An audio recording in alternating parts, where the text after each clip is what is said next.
What if I told you a major phone company just released a device that challenges everything we think we know about budget smartphones? Can a big brand truly deliver a compelling experience for less than 10,000 rupees? Most companies shy away from the sub-10,000 rupee budget segment. They argue that making a truly usable phone at that price point demands too many compromises. But then, Vivo steps in. After launching a whole series of T-series phones this year, they just unveiled the all-new T4 Lite. And here's the kicker. It brings a 90Hz display, MediaTek's Dimensity 6300 chip, and even a 50-megapixel Sony camera, all for an astonishing 9,999 Indian rupees. Now, you know we love a good challenge, and I recently had the chance to put the Vivo T4 Lite through its paces for an entire week. So, let's talk about what it's actually like to live with this phone, and whether it's worth your hard-earned cash. First impressions matter, right? And when you're building a phone on such a tight budget, design usually takes a back seat. But the T4 Lite, especially in its titanium gold color, genuinely surprised me. It looks surprisingly premium. The way light shimmers off the back makes it an absolute eye-catcher. And that dual-camera module? It cleverly mimics the look of Vivo's much more expensive flagship devices. You are getting some serious style points here. Now, the sides are plastic, which is typical for this price, but they feel robust and offer some protection from everyday bumps. I definitely recommend using the included case though, because those sides can scuff up. You'll also find the fingerprint scanner integrated into the side, and while it works reliably, it's not the fastest I've encountered. Let's talk about the screen. You're looking at a 6.74-inch HD plus LCD panel, and yes, it's rocking that smooth 90Hz refresh rate. For the money, honestly, we have little to complain about here.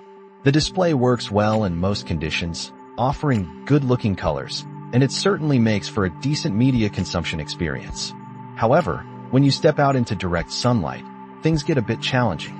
Outdoor visibility isn't its strongest suit. It's like trying to read a book with the sun glaring directly at the page. But if you primarily use your phone indoors for work or studying, it performs perfectly fine. Now, for performance, the Vivo T4 Lite packs MediaTek's new Dimensity 6300 chipset. This chip features 2 high-performance cores and 6 efficiency cores, paired with 8 GB of RAM and 128 GB of storage. I recently reviewed another phone with this exact processor, and it performed quite decently. Unfortunately, the T4 Lite doesn't quite match up. I noticed occasional hitches and slight lag in everyday tasks. Things like opening apps, navigating the user interface, or even just snapping a photo could sometimes have a slight delay. And that 90Hz refresh rate? It sometimes felt like it was playing hide and seek, occasionally fluctuating and breaking the smooth illusion. Now, I want to be clear, the T4 Lite's performance isn't bad by any stretch, especially if you're upgrading from an older budget device. But if you're used to anything snappier, you will notice these small dips. We ran some benchmarks, and the phone scored respectably on paper, but numbers only tell part of the story. For gaming, titles like BGMI and Call of Duty Mobile are playable, but expect some dropped frames in intense moments, even on lower settings. But here is where the T4 Lite truly shines, its battery life. This phone houses a massive 6,000 mAh cell. To put that in perspective, that's like having a couple of extra-large power banks built right into your device. Paired with that mid-range processor, this phone easily lasted 2 full days on a single charge during my testing. And that included taking plenty of photos, a few rounds of gaming, and a lot of social media scrolling. When it finally came time to plug it in, the included fast charger took it from 20% to 80% in about 90 minutes. A full charge takes around 2.5 hours, which is quite reasonable for a battery this size. Optics.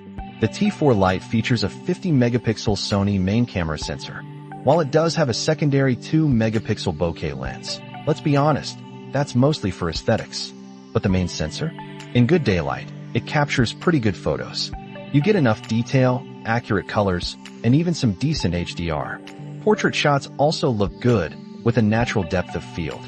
However, and this is a common story with budget phones, quality takes a sharp dive in low light. You will see a lot of grain, reduced sharpness, and washed-out colors. This isn't unique to the T4 Lite. You'll find it across the board in this price segment.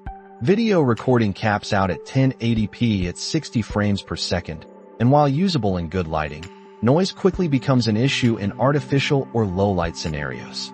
The selfie camera, though, surprised me. It delivers natural colors and a good amount of sharpness. You will find a beauty filter pre-applied, but you can easily turn that off if you prefer. So, should you buy the Vivo T4 Lite? At 9,999 rupees, this phone from a major brand delivers a surprising amount of value. It truly gets a lot of things right. A surprisingly pretty design, a smooth high refresh rate display, decent overall performance, and capable daytime cameras. Yes, you will encounter those occasional performance hiccups. But if you're not coming from a much more expensive flagship phone, you likely won't even notice those small stutters. For its price, the Vivo T4 Lite offers a compelling package and absolutely earns a recommendation from my end. What do you think about budget phones pushing the boundaries like this? Let us know your thoughts, and if you found this helpful, please consider subscribing for more tech insights.